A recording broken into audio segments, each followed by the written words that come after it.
Hello everyone, welcome to Polimera's kitchen. ఈరోజు నేను మీకు చాలా సింపుల్ అండ్ టేస్టీ బ్రేక్ఫాస్ట్ చేసి చూపిస్తున్నానండి. ఇది రైస్ ఫ్లోర్ బియ్యపిండితో నేను పూరి చేస్తున్నాను. బియ్యపిండి పూరి. ఫస్ట్ నేను బియ్యపిండి తీసుకున్నాను. నేను ఇక్కడ 2 గ్లాసెస్ బియ్యపిండి తీసుకున్నాను. అలాగే ఇందులోకి సరిపడంత సాల్ట్, అలాగే జీలకర్ర అండి, కొద్దిగా జీలకర్ర, సాల్ట్, ఇవి రెండు కూడా వేసుకొని బాగా మిక్స్ చేసేసుకోవాలి. పిండి అనేది ఇలా అంతా కూడా నీట్గా మిక్స్ చేసుకున్నాక మనం కొద్దిగా వాటర్ వేసుకుంటూ పూరీ పిండిలాగా గట్టిగా కలిపేసుకోవాలి పిండి అంతా. అలాగే నేను కుకుంబర్ అండి, దోసకాయ పప్పు చేసి చూపిస్తున్నాను. నెక్స్ట్ నేను దోసకాయ పప్పుకు ఇలా కందిపప్పు అనేది నానబెట్టుకున్నానండి, వాష్ చేసేసుకొని. నెక్స్ట్ ఇవి దోసకాయలు, చిన్న దోసకాయలు వస్తాయి కదా, అవి ఇలా ఈ షేప్లో కట్ చేసుకున్నాను. అలాగే 1 ఆనియన్. కందిపప్పు నానబెట్టుకున్న పప్పులోకి కొద్దిగా పసుపు, అలాగే సన్నగా కట్ చేసుకున్న దోసకాయలు, ఉల్లిపాయలు వేసేసుకోవాలి.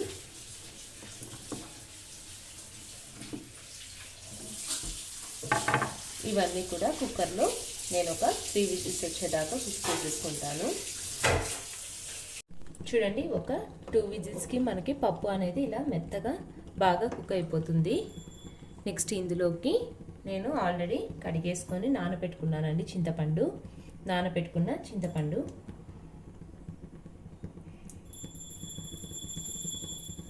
కొద్దిగా వాటర్ వేస్తున్నాను.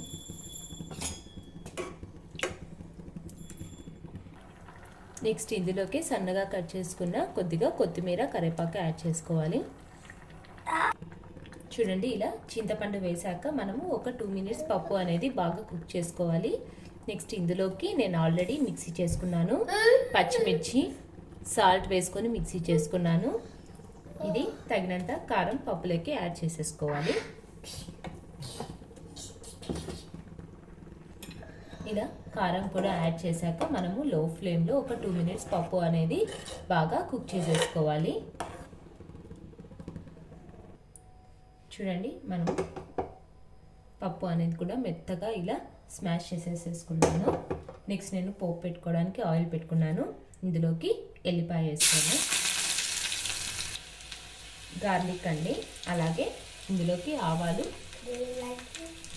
జీలకర్ర, కొద్దిగా ఇంగువ, ఇవంతా వేసుకొని మనము పప్పులోకి పోపు పెట్టేసుకోవాలి.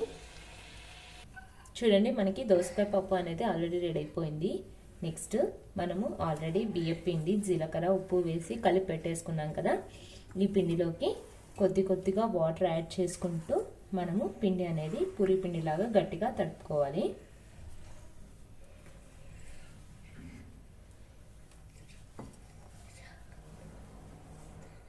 చూడండి, నేను ఇలా కొద్దిగా వాటర్ యాడ్ చేసుకుంటూ ఇలా గట్టిగా ఇలా ఈ కన్సిస్టెన్సీలో పిండి అనేది తడుపుకోవాలి. ఎందుకంటే లూజ్గా ఉన్నాయంటే, వాటర్ ఉన్నాయంటే మనకి ఆయిల్ అనేది పీలుస్తుంది. సో చూడండి, ఇలా ఈ కన్సిస్టెన్సీలో గట్టిగా తడుపుకోవాలి. చూడండి, ఇలా గట్టిగా తడుపుకున్న పిండిని ఇలా నేను కొద్దిగా చిన్న ఉండలుగా చేసుకుంటున్నాను. మనకి పూరీ సైజులోకి ఎంత కావాలంటే అంత చిన్న బౌల్ ఇలా చేసేసుకొని జస్ట్ ఇలా ప్రెస్ చేసుకుంటున్నాను. ఇలా చిన్న ఈ సైజులో చేసుకోవాలి. చూడండి, ఇలా పిండినంతా కూడా నేను ఇలా పూరీ సైజులో ఇలా చిన్న ఉండలుగా చేసేసుకున్నాను.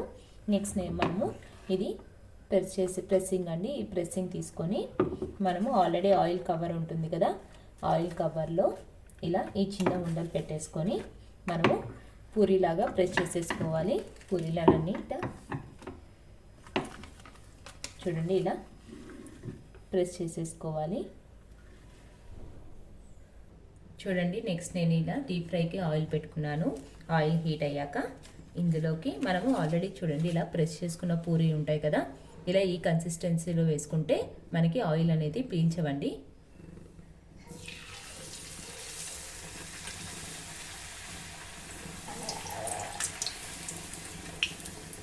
చూడండి మనకి పర్ఫెక్ట్గా పూరి అనేది బాగా పొంగుతుంది.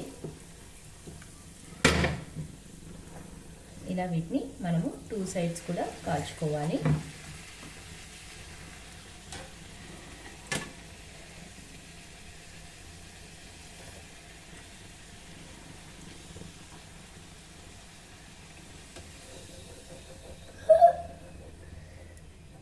చూడండి మనకి ఆయిల్ అస్సలు అంటుకోకుండా బాగా పూరి అనేది పొంగుతుంది. చూడండి చాలా సింపుల్ అండ్ టేస్టీగా మనకి బియ్యపిండి పూరి అండి, తెల్ల పూరి అంటారు. బియ్యపిండి పూరి అనేది రెడీ అవుతుంది. చూడండి ఇలా పర్ఫెక్ట్గా పూరి అనేవి బాగా పొంగుతాయి. ఇలా దోసకాయ పప్పు కాంబినేషన్తో చాలా చాలా టేస్టీగా ఉంటుంది. మీరు కూడా ట్రై చేయండి, చాలా టేస్టీగా ఉంటుంది. నా ఛానల్ మీకు నచ్చినట్టయితే లైక్ చేయండి, షేర్ చేయండి, సబ్స్క్రైబ్ చేయండి. Thank you.